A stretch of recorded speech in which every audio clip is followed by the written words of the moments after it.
चला प्रेक्षक हो, आज आपण बनवणार आहे मस्त अशी मटर आणि बटाट्याची भाजी.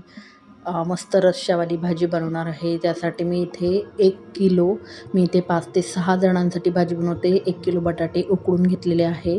इथे आतपाव असतील असे वाटाणे घेतलेले आहे.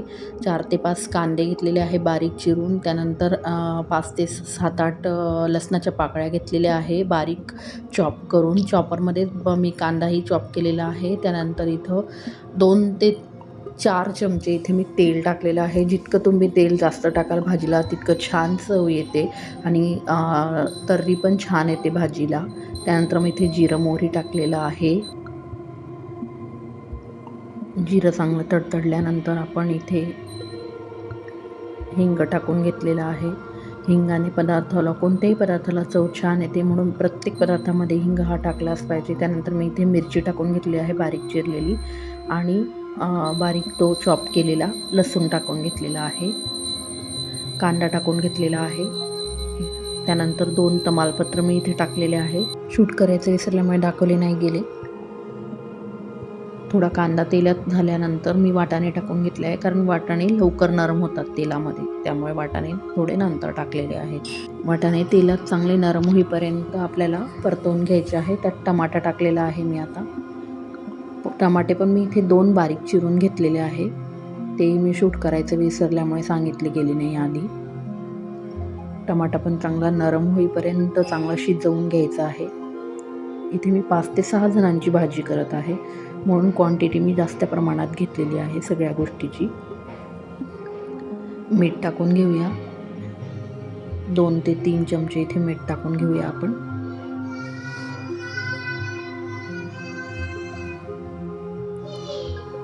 आधीच मीठ टाकल्यामुळे ह्या आपल्या ज्या भाज्या आहेत त्या चांगल्या शिजतील. तुम्ही बघू शकता मस्त तेल असं तेलामध्ये शिजत आहे भाज्या.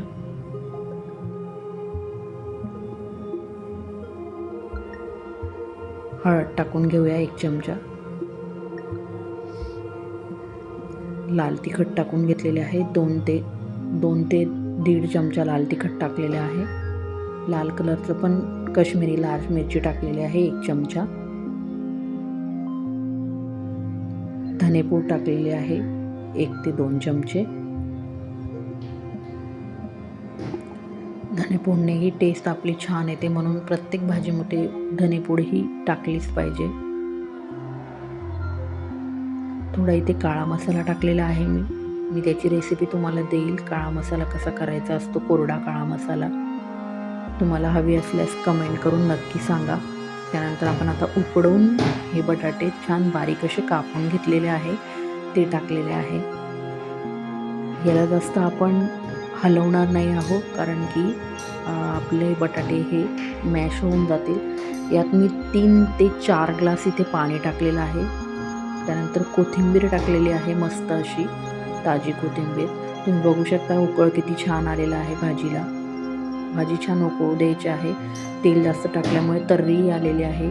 चला तर मग तयार आहे आपली भाजी. असेच नवनवीन रेसिपी बनण्यासाठी चॅनलला सबस्क्राईब करा, लाईक करा, शेअर करा.